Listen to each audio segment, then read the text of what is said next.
নদীর বুকে ভেসে আসা মাটির গান আর মেঠোপথের সেই ধুলোমাখা স্মৃতি আজও আমাদের মায়ার বন্ধনে আটকে রাখে, যেখানে প্রতিটি বাঁকে লুকিয়ে আছে এক হারানো সোনালি অতীত আর শিখরের টান।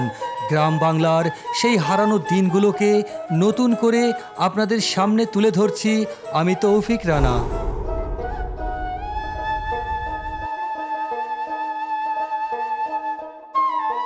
আসলে আমরা যখন ছোটোবেলায় আমার আব্বাদের মানে হাত ধরে এসছে মাঠে, তখন একটা আনন্দই ছিল একটা আলাদা। সেগুলো দেখার সেই সব দিনগুলো এখন আর নেই। এখন সব মানে অত্যাধুনিক যন্ত্র, এই যন্ত্রতে তারপরেও দেখা যায় তখনকার আমাদের আরও আবারটা ভালো ছিল। আসলে সব থেকে সত্য কথা কি, এখনও আমরা চোখ বুঝলি সেই সোনালি দিনে সেই এগুলো আমরা এখনও দেখতে পাই। হ্যাঁ,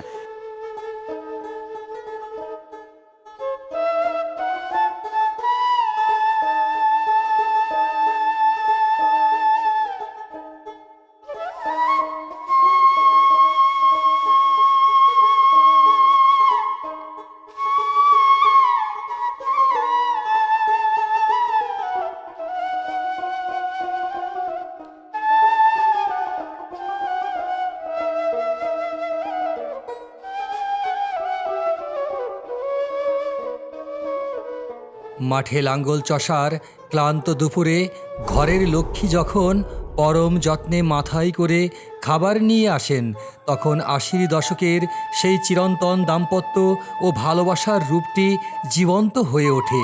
আর কৃষাণের ঘামে ভেজা শরীর ও কৃষাণীর মায়াবী হাসি আমাদের মনে করিয়ে দেয় এই মাটির টান কতটা গভীর ছিল।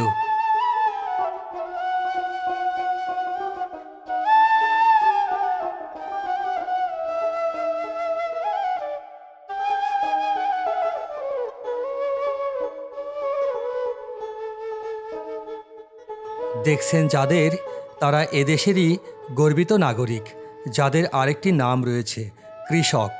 এই কৃষকরাই দেশের মেরুদণ্ড। অথচ আজ অসাধু সিন্ডিকেট আর অযোগ্য কৃষি কর্মকর্তাদের এসি ঘরে কাগুজে পরিকল্পনার কারণে সার ও ডিজেলের জন্য তাদেরই লাইনে দাঁড়িয়ে ভুগতে হয়। অথচ সময় এসেছে এই অযোগ্য কৃষি কর্মকর্তাদের চিরতরে অবসরে পাঠিয়ে তরুণ প্রজন্মের হাতে দায়িত্ব তুলে দিলে তবেই বাঁচবে কৃষক আর উন্নত হবে বাংলাদেশ।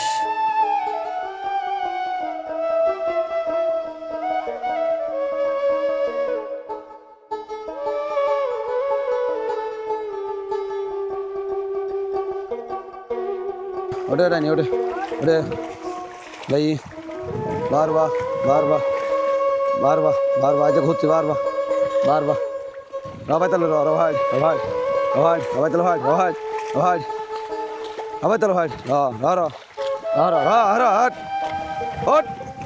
হাঁটু সমান কাদার সাথে মিতালি করা এই চিরন্তন লড়াই সচল রাখে দেশের চাকা আর আমাদের মুখে তুলে দেয় অন্ন।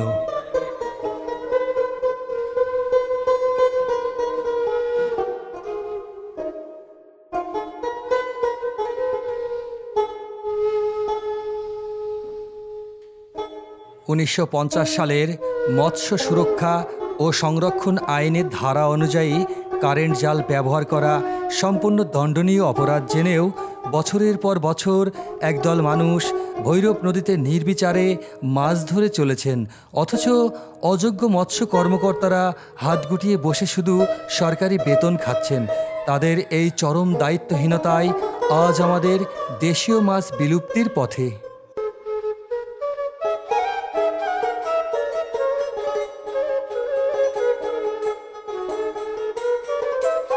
অনেকবার এসেছি, আপনার বর্ষার সময়তে আপনার সব অনেক দূর পর্যন্ত আপনার পানি হয়ে যায়। এখন তো আপনার পানি কমে গেছে। এই আমরা সারাদিন কাজ কাম করে এসে যখন শরীর ক্লান্ত হয়ে যেত, এই নদীর ধারে আসলে আমাদের শরীরটা প্রাণটা মানে জুড়িয়ে যেত। এই নদীর পানিতে আপনার কত বাউলরা যে গান গাইতো, সেসব গান আর নেই, সব কেড়ে নিয়েছে। হ্যাঁ, আল্লাহ তোমার মোহাম্মদ খেলছে খেলা তিনজনে, বসে নির্জনে থাকো আল্লাহর ধ্যানে।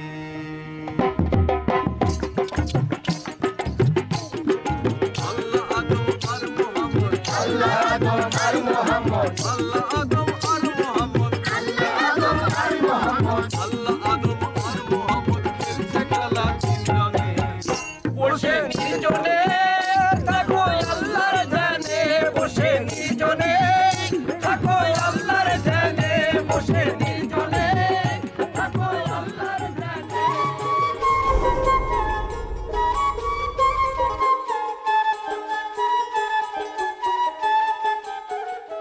সেকালের সেই সহজ সরল দিনগুলোর খাঁটি সুর আজও আমাদের মনকে সোনালি অতীতে ফিরিয়ে নিয়ে যায়।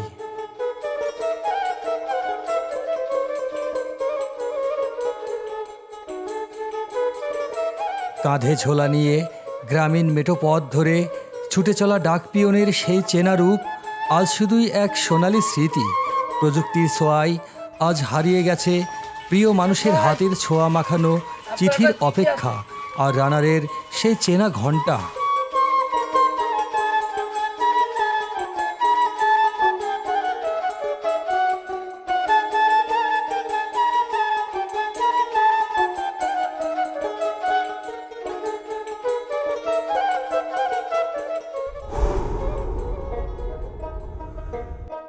সারাদিনের ক্লান্তি ভুলে এই সহজ সরল মুহূর্ত আর খাঁটি জিলেপি খাওয়ার স্বাদ যেন গ্রাম বাংলার এক পরম চিরন্তন আনন্দ।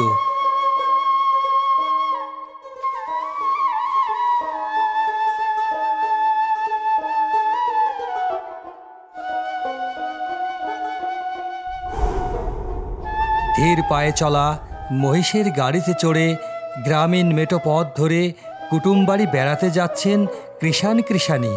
কোনো জাঁকজমক ছাড়াই প্রকৃতির শান্ত রূপ দেখতে দেখতে আপন মনে ছুটে চলাই ছিল তখনকার মানুষের পরম আনন্দ আর সহজ সরল জীবনের প্রতিচ্ছবি।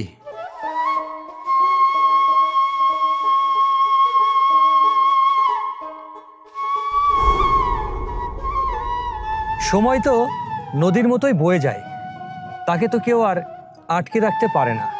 তবে মাটির ঘ্রাণে এই মেঠো পথের রাস্তায় আমরা শান্তি খুঁজে পাই। আমরা কি পারবো এই মাটির গান, এই আঁকাবাঁকা মেঠো পথ আগামী প্রজন্মের জন্য টিকিয়ে রাখতে? প্রিয় দর্শক, সঙ্গে ছিলেন আমাদের সেই মাটির মানুষ। আজ আর বেশি কথা নয়, দেখা হবে, কথা হবে নতুন কোনো ঠিকানায়। সে পর্যন্ত ভালো থাকবেন, সুস্থ থাকবেন। আল্লাহ হাফেজ।